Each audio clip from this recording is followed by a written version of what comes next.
This is an Insane Cast production. You're listening to Thanks for Watching the All Movies Podcast. With your cast, Beth, DJ, Jimmy, and Adrian.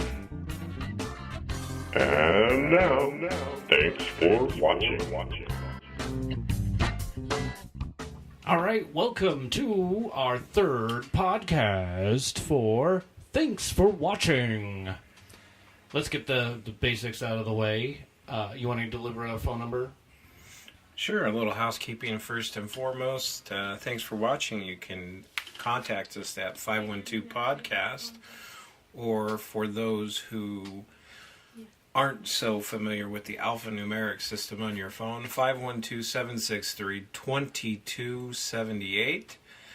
You can check us out at www.tfwmovies.com or send us an email at shoutout@tfwmovies.com, shoutout at tfwmovies.com. And the website has that fancy link to the email. The website has our phone number. So when you get there, check it out. So our first order of business. Let's talk about movies. Sweet. Oddly enough, we'll talk about movies on Thanks for Watching. Right.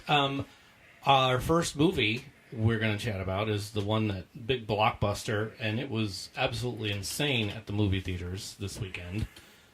Black Panther. In fact, I went on a Sunday in the evening, like at 10:30 at night, and there was a line for it already, or still. Was it blacked out? Well, not this time, but the one before it was blacked out. Blacked out. Yeah, no one could get into that one, and we went for the 9:15 show. Yeah, it was not happening. Yeah, I went to an open caption version of Black Panther, and it was pretty well sold out as well. Holy moly! And that's open cap. Did people get up and leave with the when that captions came on the screen? No, everybody was fully aware that it was captioned. Oh wow! They were all actively participating with the captions. Nice, very good.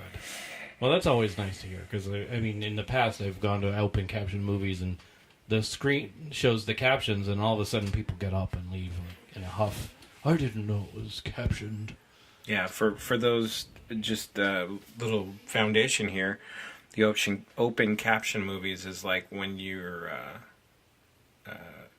at the gym and you have the captions so you can watch the TV and see what they're saying because you forgot your headphones. Yes. Or if you happen to have a deaf person in your life or someone who's hard of hearing, you have those letters on the bottom that some people just never get used to, but I can't watch TV without it at this point. Yeah, I can't either. They have to be on. So a little bit about Black Panther. I think you're going to have to take the lead on this one a lot, because even though I watched it, I was not fully conscious the whole time I watched it. I was busy for like 5 days, hanging out with a bunch of teenagers, staying up late, not sleeping very much. So when I went to go see this, I had just gotten home from a really long bus ride, went to see it, couldn't see the earlier one, and ended up with the later one, and I actually drank 1.5 large Coke Zeros while watching that film, because I needed something to keep me awake. Well, that's probably why you didn't catch much of it, because you were probably using the facilities. That too. I think I went to the bathroom 3 times during that film. Well, not knowing a whole lot about Black Panther, the comic books that the storyline springs from, I found it very, very interesting. Kind of. What was your favorite part? Like the most interesting part that you thought was that you need to share? All of it. All of it? All of it. Whoa. No, I like, there's a lot of undertones and overtones to the movie that I found really interesting, that don't underestimate something you don't understand completely.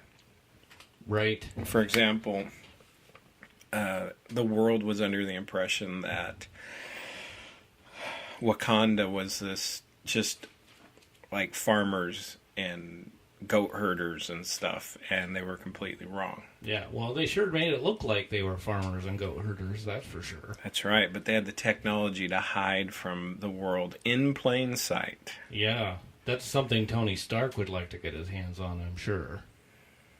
I'm not sure. I've never met Tony Stark. Me neither. So but I'll let you... the Iron Man, genius tech guy. And in the film, there was a girl who played the genius tech girl, which is like the gal that created all the tech devices in the film. So There sure was. yeah, and I don't remember her name or her character name. I was gonna write it down, but She was the king's sister. yes, King T'Challa, his sister. And it was I think there was a little hat tipping to the millennial crowd with that character, because she really embodied a lot of things that certain people look down on about the millennial crowd, yeah. which I find is pretty cool.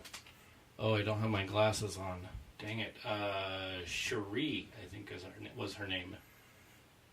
Shuri, because I saw it spelled out Yes, that's... in captions. Oh, that's right, you did. Okay. She's actually a really cool character in the very first scene that she's introduced. Yeah. She's walking away from her mother, the queen, right after her father passed away. And her brother is looking at her, and she turns around and flips her brother off, and her mom knows exactly what's Yes. going on and says, Shuri.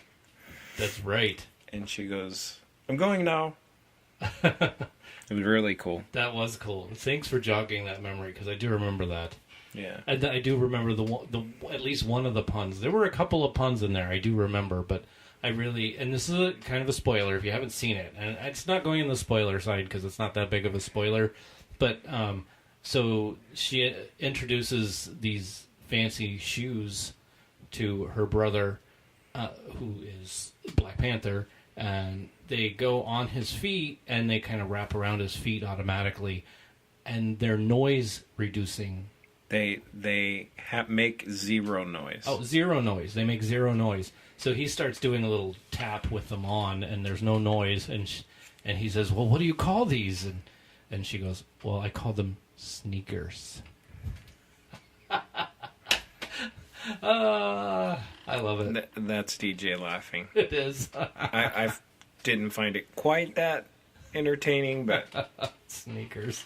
You could sneak up on somebody with them. so Black Panther was the quintessential. There was a lot of racial statement to the movie. There was a lot of the whole Greek mythology in there, with facing a challenge, being a physical challenge, and then being a moral challenge and an ethical challenge, and seeing what would happen, and forgiveness, and taking the high road. And wow, it was...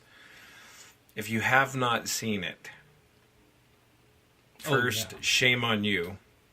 And second, you probably have a really good reason why you haven't seen it. Right. But make plans to. Plans to see it. And if you want, I'll probably be going again later on this week. Because it's awesome. And there's actually a music artist as one of the characters, and a real life member of Creed is one of the characters in the movie. Yes. Yeah. In fact, if you ever listened to our previous podcast, Insane Cast, you would know the guy we call Editor Keen. Really great guy. Well, he sent me a text about the film.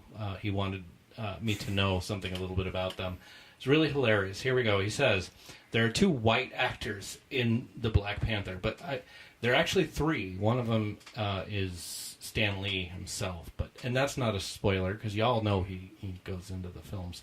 So anyhow, it's called the Stan Lee cameo. That's right. So Martin Freeman and Andy Serkis. I don't know if I'm saying that right. Serkis. Anyhow, Martin Freeman. I don't know. I'm just going to sit here and watch you struggle. I'm good with that. So Martin Freeman, known for playing Bilbo from Lord of the Rings, and Andy Serkis, known for Gollum in Lord of the Rings.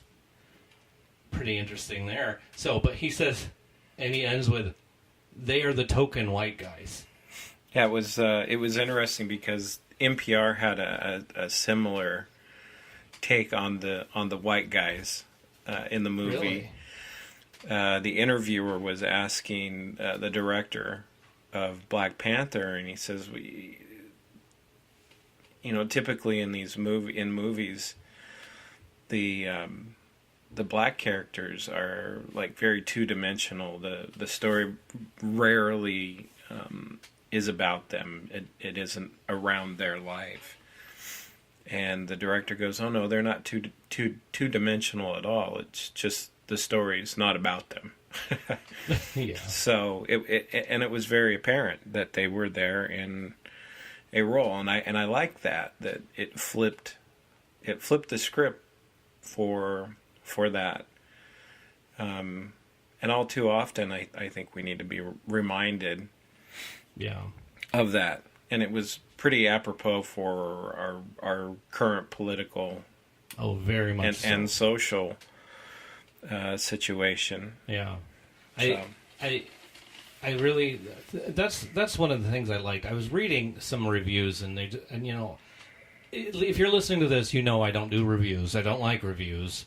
I don't like the mainstream reviewers, So one of the things that I really did like was that it was an introduction film. So we know we're going to get more films out of it. We know we're going to be paying more money for it.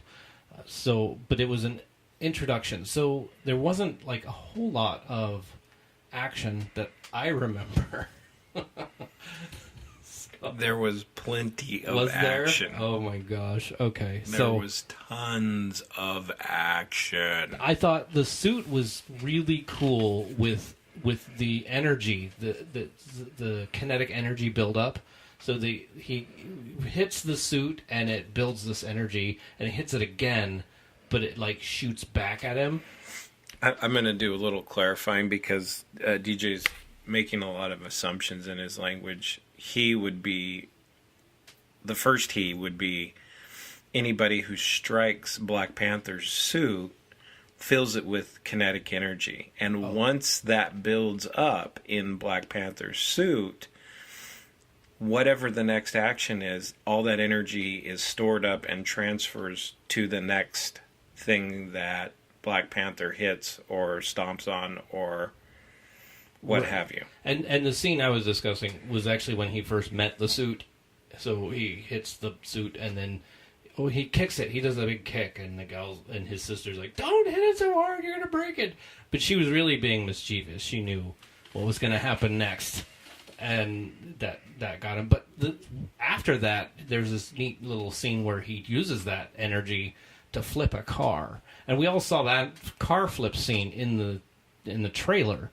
But it was, it made sense after seeing that first scene. So it was really... It was gnarly. Cool. Yeah, pretty gnarly.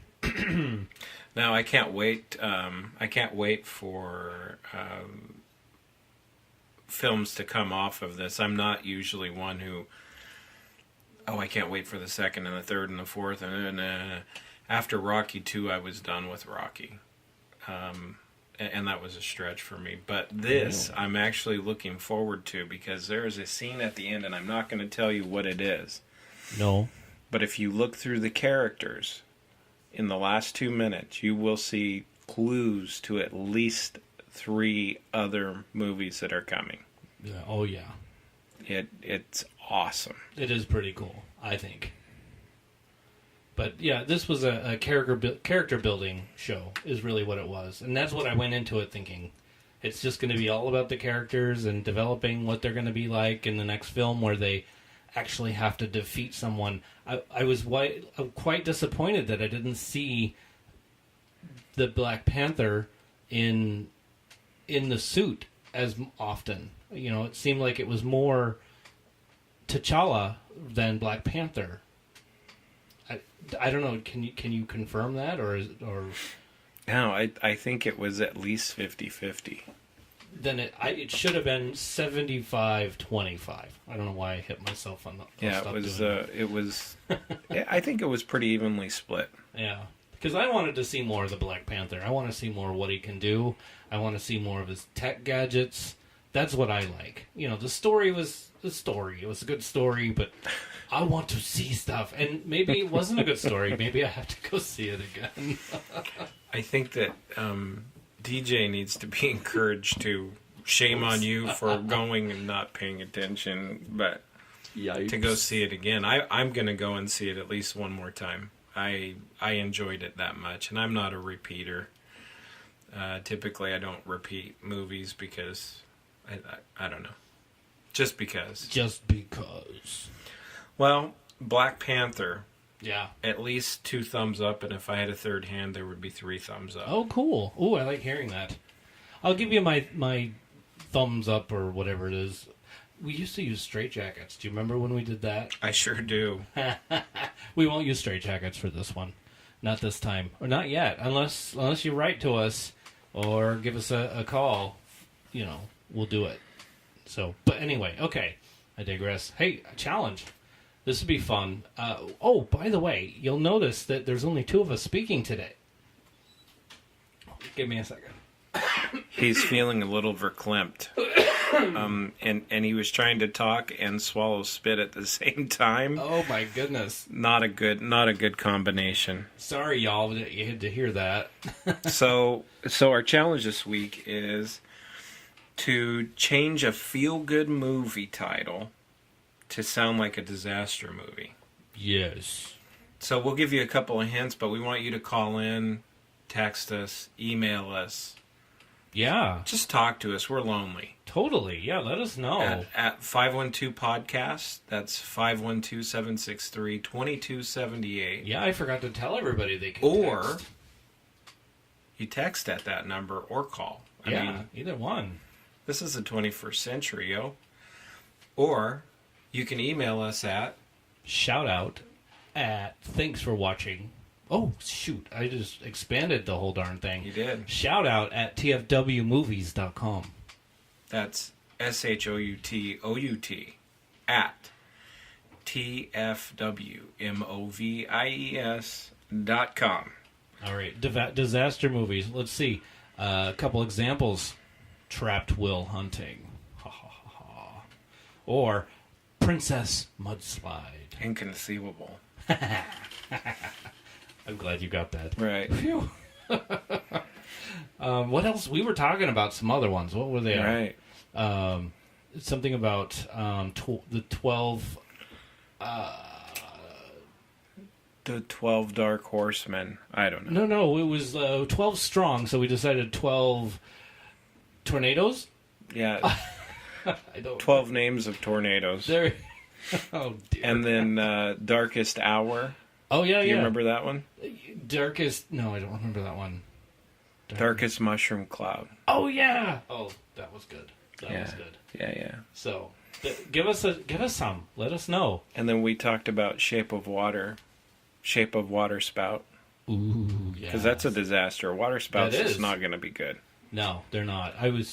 No, I won't talk about it. I was going to talk about a cruise where we saw water spouts all over the place. It was pouring. Yeah, that It's bad. Never mind.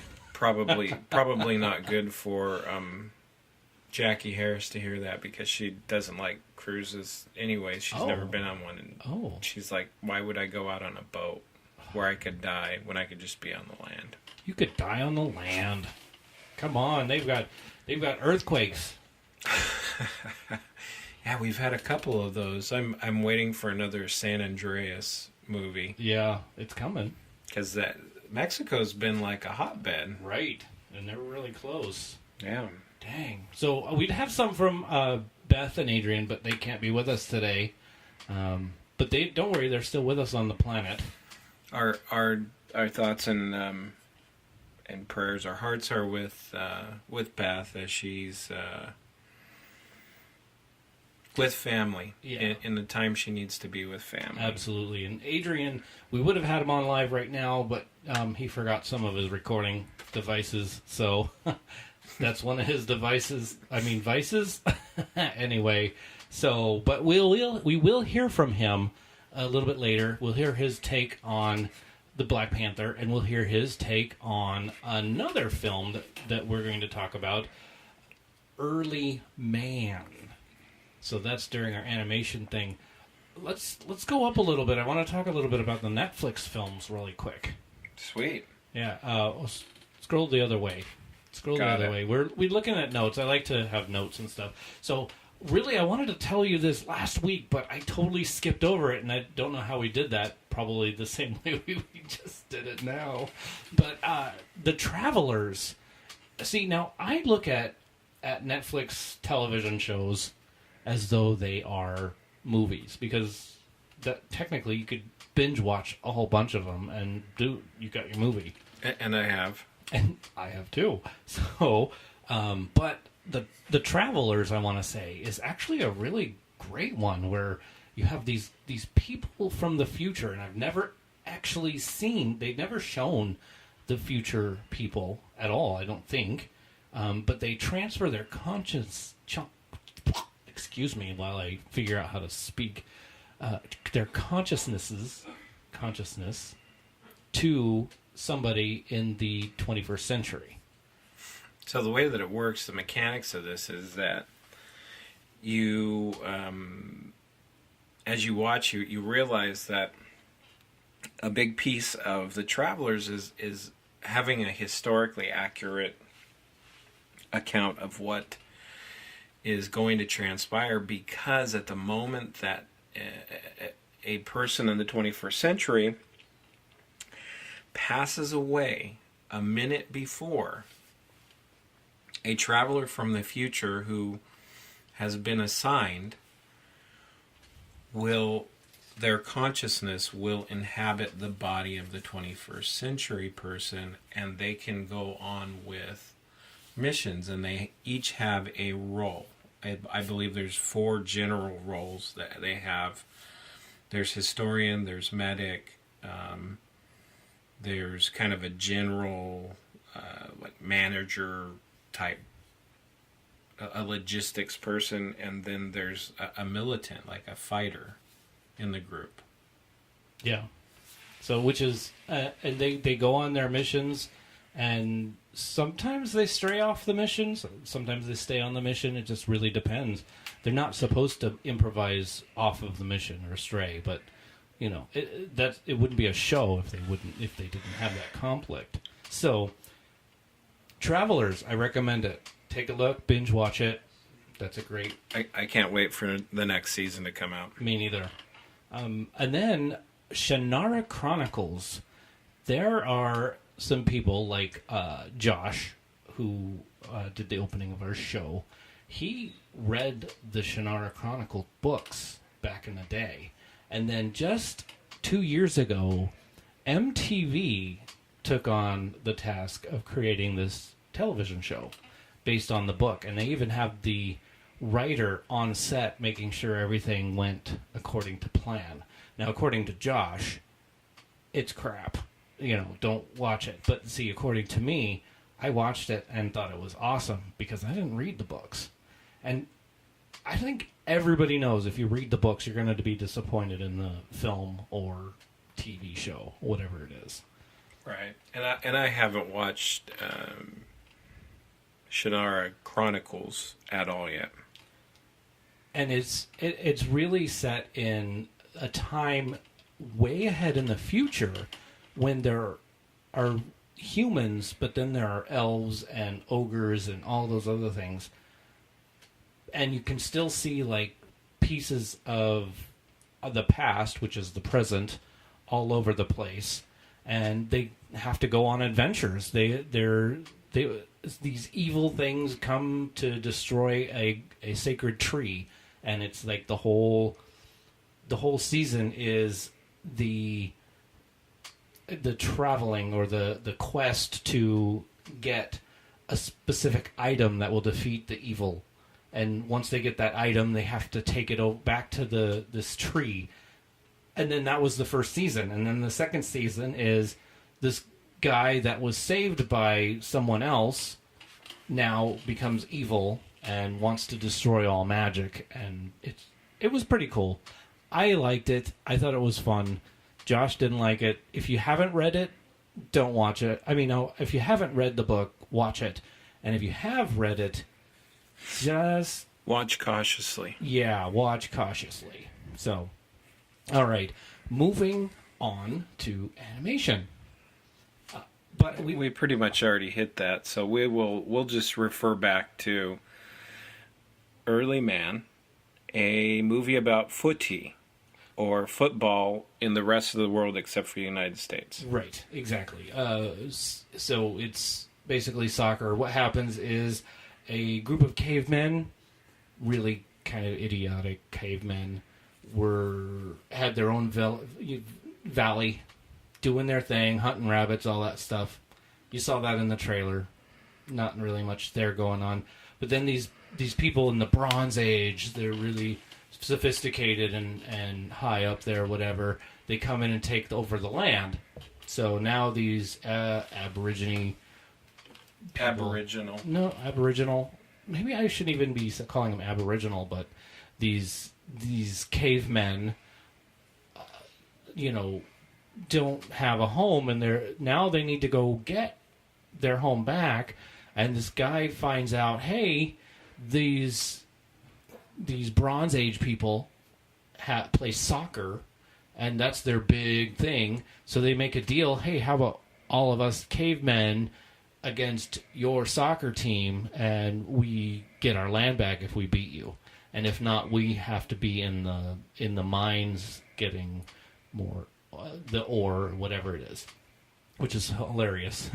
Get down there and dig ore, and the guy says, "Or what?" So anyhow, so that ensues. They play the game, and the one thing I want to mention before we move on is it was fascinating. The Bronze Age people, every one of them actually had lips. When they're speaking, there were lips. The cavemen had no lips. They just sort of, their mouths were right there. Except for the cave women. They all had lips, so it showed that they were a little bit more sophisticated than the men. And there was always the one son going, "Oh, Mom," because the mom was always interested in the soccer players. And it was pretty funny. One other thing I noticed, you could see fingerprints on the main bad guy's mouth. So it was claymation, so they did that with their hands. Fingerprints. That's interesting. Yeah, I'll say. I only saw it 3 times. Penny said she saw it multiple times. Lots and lots of fingerprints. Not just on the bad guy. I thought it was just the bad guy, but apparently it was on more people. All right, so now you'll hear from Adrian. Hi all, this is Adrian. Contrary to popular belief, I did not get to see Black Panther, nor did I get to see Early Man. I actually got to see the original Jurassic Park movie. No, not the original Jurassic Park movie, but it was the original Jurassic World movie. I wanted to see that before the actual Jurassic World 2 came out. So I was really impressed with it. I love that they have Chris Pratt in the movie. I can't wait to see what they do with the next movie. But it looks really, really good. I love how they played off the original Jurassic Park movies from the early 90s. I wasn't sure if I had yet gave my Discord synopsis on Coco. I love Coco. I got to see that a couple weeks back. Wasn't sure if I did give my input on it. The really cute movie. I think that everybody should go to the theaters and see it if you have kids. Super awesome movie. Really cute. Also, I did see Pitch Perfect 2. Pitch Perfect 2 was awesome. I wanted to see that before I actually went in and seen Pitch Perfect 3. I wanted to get a good basis of where... I didn't want to go in without knowing what Pitch Perfect 3 has to offer. So I went in and saw those movies. I can't wait to get some movies in this week and give you guys a little bit of idea of what Pitch Perfect 3 and Black Panther and all that get to see. That'll be coming next week. I'll let you guys know what I think about those movies, yay or nay, if we should or should not go see them. But from what I've seen on YouTube, Black Panther is a big hit. People are loving it. People are excited. And yeah, I am totally excited. Thanks for listening to Thanks for Watching. Have a good night. Next week we have 2 movies coming out. There's actually a lot of movies coming out, but not all of them come out in the theaters near us. But the ones that we'll probably be talking about, Annihilation. That one looks really good. Yeah, it looks fantastic. Scary, too. It's going to be one of those things where Penny doesn't hold my hand because something's going to jump out and I'm going to squeeze. Right. Hopefully we're not at the movie with the same lady from Winchester. Right. No kidding. So, and then Game Night looks hilarious. I don't remember that one. Well, Game Night, they get together every week for a game, but this time their host says, well, we're about to have a game where you're not going to know what's real and what's fake. And just in the middle of that, a couple of guys break into the house, beat up the host, and drag him out of the house. And they say, hey, you follow us and we're going to shoot you. And the people are like thinking that it's just part of the game. And they're sitting on the couch and just eating their food. And then a whole adventure ensues from there. So now it's ringing a bell. Yeah, I wanted to see that one because they're like, ha, that was great. Right? And then they realize, oh crap. Yeah, especially the scene where the gal has a gun and she's like, oh, whatever, it's not even real. And she shoots and boom, it goes off. And then she drops it and it goes off again and hits the guy in the arm. So yeah, I can't wait. I can't wait to see that one. So wait. Future movies. Now I could list a ton of them, but the ones I really want to talk about, and if there's anything that you want to talk about, Jim, you go right ahead. But recently they just released another trailer for Incredibles 2. Yeah, that's one that I want to see. Yeah, that looks incredible. Enjoy that. Enjoy the pun. So, can't wait to see that one. Pacific Rim Uprising. And I think the reason I want to see that one is I saw the first one, and I want to know how they're going to connect it back to the first one other than just the same monsters and the same robots. But it seems like there's a generational thing going on there. Right. I want to know what it is. There's a torch passing that's going to happen. Yeah. So. And then, of course, Jurassic World Fallen Kingdom. Oh, yes. Yeah. I love the Jurassic films. For some reason, they scare me to death, but they're really cool. And I mean, dinosaurs aren't real. They're not. I love the fact that they're bringing back Blue. Yeah, that's cool. I liked Blue. I don't have any spoilers this week for y'all. So I guess look forward to seeing future shows with next week's show with Annihilation and Game Night. So anyway, this has been Thanks for Watching. And we want to thank you, the audience, Josh Struthers, Big Checho, King Lou. It's Louis. Brandon Genovese, Jimmy Harris, Beth Labine, Adrian Rondo, Jackie Harris, and Penny McGee on the timer. That's right. And she did great this time. Uh-huh. I know, right? All right. Well, thank you. Thanks for watching.